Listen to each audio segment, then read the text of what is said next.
Melt my heart, ओम और भूमि की कहानी एपिसोड 1। गोदरेज फैमिली नाम तो सुना ही होगा, बल्कि सभी लोग जानते भी हैं। और आज मुंबई बल्कि देश दुनिया में एक ही ट्रेंडिंग न्यूज़ बना हुआ था, वह था गोदरेज फैमिली वेडिंग। और वह वेडिंग किसका था? ओम गोदरेज का। मुंबई मालाबार मुंबई में इतनी खूबसूरत जगह है कि वहाँ लोग दूर दूर से देखने आया करते हैं। इस खूबसूरत जगह में एक वाइट कलर का मेंशन बना हुआ था और वह इतने बड़े एकड़ में बना था मानो कई सौ तादाद में पब्लिक अंदर चली जाए तो भी पता नहीं चलेगा। और इनकी कौन सी भी एरिया में किसी भी खिड़की से अगर आप बाहर का नज़ारा देखोगे तो आपको दूर दूर तक खूबसूरती की नज़र दिखाई ही देगा। अगर लेफ़्ट साइड से देखोगे तो समुद्र ही दिखाई देगा, अगर राइट साइड से देखोगे तो पहाड़ों की ऊंचाई ही दिखाई देगा, और इसके बैक साइड से अगर देखोगे तो पूरी मुंबई, पूरी सिटी आपको दिखाई देगा, और फ्रंट साइड से आपको खूबसूरत वादियाँ दिखाई देंगे। यह बनाया ही ऐसा था ताकि जो कोई बाहर से इस मेंशन को देखे तो देखता ही रह जाए, और होता भी यही था। और आज इस वाइट मेंशन को रंग बिरंगी फूलों से सजाया गया था, बड़े बड़े कलर के कपड़े लगे हुए थे। मतलब जो बाहर से नज़ारा था वह देखकर ही समझ में आ रहा था कि अंदर शादी का माहौल बना हुआ है, और नाच गाने, संगीत और लोगों का आना जाना, इतनी भीड़ भाड़, चहल पहल का शोर शराबा था मानो बता ही नहीं सकते। इस मेंशन के बाहर नेम प्लेट भी बहुत बड़े अक्षरों में लिखा हुआ था गोदरेज, और जो मेन गेट पर सिक्योरिटी गार्ड थे वह एक दो नहीं बल्कि कई सिक्योरिटी गार्ड खड़े थे। और आज इतनी गाड़ियां मेंशन के अंदर आ रही थी मानो सारे मेहमान आ चुके हो। चलिए अब मेंशन के अंदर चलते हैं। अंदर कुछ लोग हाथों में मेहंदी लगा रहे थे तो कुछ औरतें बैठ के गॉसिप कर रही थी, कुछ ज्वेलरी देख रही थी तो कुछ नाच गाने कर रही थी, मानो जहाँ तहाँ कुछ न कुछ चालू ही था। अंदर बड़े से लिविंग एरिया में जहाँ पर कई सारे बड़े बड़े सोफ़े लगे हुए थे, उसके अंदर का इंटीरियर डिज़ाइन ऐसा डेकोरेट किया गया था मानो कोई पहली बार उस घर में कदम रखेगा तो उसे घंटे लगेंगे उस घर को देखने के लिए, स्कैन करने के लिए, और एक एक चीज़ वहाँ का देखेगा तो इतनी एक्सपेंसिव और इतनी बढ़िया तरीके से सजाए गए थे तो उन हर एक चीज़ों को देखता ही रह जाए। और यह घर ही देखकर पता चल रहा था कि बहुत हाई लेवल इंजीनियर का दिमाग से बनाया गया है। चलिए इस घर के मेंबर से मिलते हैं। सोफ़े पर दो बुजुर्ग लोग बैठे थे जो उनकी रहन सहन और देखने से पता चल रहा था कि इस घर के बहुत ही बुजुर्ग सदस्य हैं।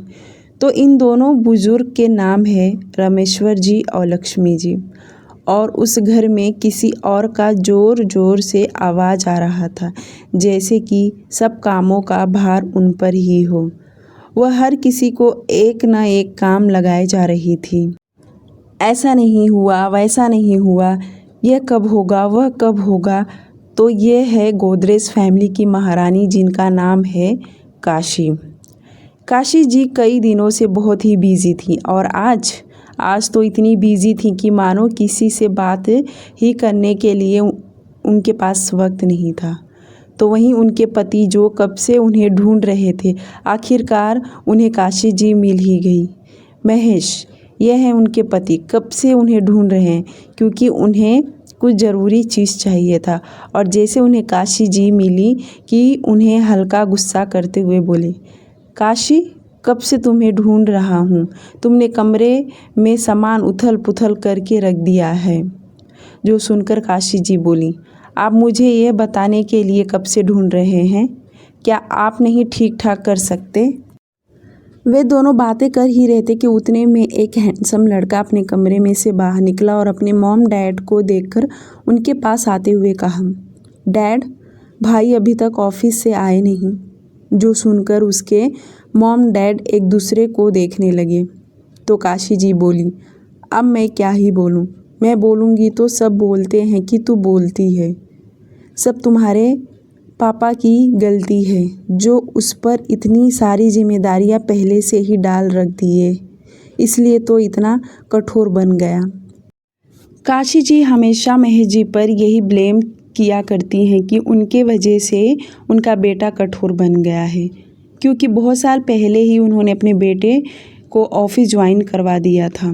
जब वो कॉलेज में था तब से वह उसे ऑफिस ले जाया करते थे, बल्कि सारी चीज़ों का उसे नॉलेज देने लगे।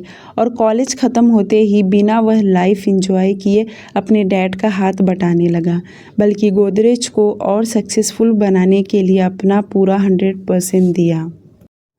और ऐसा नहीं था कि इस घर की पीढ़ी दर पीढ़ी मेहनत करते ही आ रहे हैं। उतने में महेश जी बोल पड़े, काशी तुम बहुत परेशान होती हो और दूसरों को भी कर देती हो, वैसे भी शादी कल है। महेश जी का इतना कहना कि काशी जी चिढ़ते हुए बोली, माना शादी कल है, पर आज तो हल्दी है ना, अब क्या उसकी जगह घोड़े गधे को हल्दी लगाने बिठाऊं। उनका इतना कहना कि वह हैंडसम लड़का हंसने लगा और उसको हंसता देख महेश जी बोले, जय बेटा जाओ जाकर अपने बड़े भाई को कॉल करो, ओम से कहो कि जल्दी घर आ जाए, वरना उसकी माँ मुझे जिंदा खा जाएगी। उनके मुंह से ऐसी ताने भरे शब्द सुनकर काशी जी चिढ़ते हुए देखी तो वहीं जय बोला, यस डैड, मैं अभी भाई से बात करता हूँ। काशी जी वहाँ से जाने को मुड़ी और साथ ही साथ में यह भी बोली, रोशनी कहाँ है, वह दिखाई नहीं दे रही। जो सुनकर महेश जी बोले, अभी तो मैंने उसका आवाज़ नीचे सुना जब मैं तुम्हें ढूंढ रहा था, जाओ देखो नीचे ही होगी। उनका इतना कहना कि काशी जी सीढ़ियों से उतरते हुए नीचे आई और रोशनी रोशनी आवाज़ लगाकर बुलाने लगी। उतने में एक सुंदर सी लड़की जो अपने हाथों में मेहंदी लगाए हुए आगे आते हुए बोली, हाँ मॉम बोलिए, क्या काम है। उसके हाथों में मेहंदी देखकर काशी जी मुस्कुराते हुए बोली, अब मैं तुम्हें क्या ही काम बताऊं, जब तुमने मेहंदी लगा लिए हो। ठीक है, मैं तुमसे बाद में बात करती हूँ। रोशनी काशी जी की छोटी बेटी, वह अपने कंधे उचकाते हुए स्माइल करते हुए बोली, ओके मॉम। काशी जी इतना बोलकर वह सर्वेंट को आवाज़ लगाने लगी, बहादुर, छाया, कहाँ हो तुम सब, मेहमान सब आ रहे हैं, तुम लोगों ने सारे कमरों में सब सामान रख तो दिया है ना, ताकि मेहमानों को किसी चीज़ की कमी ना हो। बहादुर और छाया इस घर के ओल्ड सर्वेंट हैं, जिनके ऊपर घर के सारे जिम्मेदारियां दी गई हुई हैं, बल्कि बाकी के जो सारे सर्वेंट वह इन सब के अंडर में आते हैं। वहीं जय अपने कमरे में आकर कब से ओम को कॉल लगाए जा रहा था, बल्कि 2 बार तो ओम ने उसका कॉल ही रिसीव नहीं किया, और जब तीसरी बार किया तो उसे डांट लगाते हुए कहा, बहुत ही इम्पोर्टेंट काम कर रहा हूँ और मुझे कॉल करके परेशान मत करो। जो सुनकर जय चुप हो गया, क्योंकि वह उसका बड़ा भाई है और घर में उसके आगे किसी की भी नहीं चलती, और ख़ास करके उसके पर्सनल लाइफ में तो बिल्कुल भी नहीं। जय जो चाहता है उसका भाई वही करता है, जो उसका मन करे। बड़ी मुश्किल से शादी के लिए वह तैयार हो गया था, और अगर उसे कोई परेशान किया, ऐसा भी हो सकता है कि यह शादी कैंसिल हो जाए। यही सोचकर जय ज़्यादा कुछ बोला नहीं, बल्कि उसने अपना दिमाग लगाया।